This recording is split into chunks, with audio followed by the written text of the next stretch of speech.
আর মাত্র 3 দিন অপেক্ষা। 20 এপ্রিল থেকে শুরু হবে বাংলাদেশ জিম্বাবুয়ের মধ্যকার দুটি টেস্ট সিরিজের প্রথম ম্যাচ, যা দেখতে শুক্রবার থেকে টিকিট কাটতে পারবেন ক্রিকেট প্রেমীরা।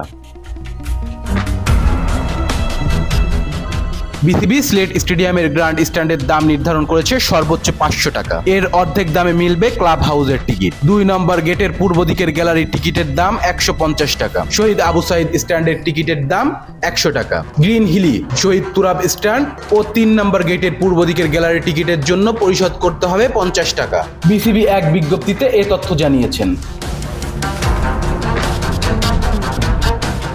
আগামীকাল টিকিট কাটতে চাইলে যেতে হবে মধুমতি ব্যাংকের আম্বারখানা শাখায়। সকাল 10টা থেকে এখানে টিকিট বিক্রি শুরু হবে। পরদিন থেকে স্টেডিয়াম কাউন্টারে টিকিট পাওয়া যাবে। দ্বিতীয় টেস্ট খেলতে দুদল এরপর যাবে চট্টগ্রামে। 28 এপ্রিল জহুর আহমেদ চৌধুরী স্টেডিয়ামে শুরু হবে পরের match. Rezwan Islam, B sports. Please subscribe our channel to get more information about Cricket World.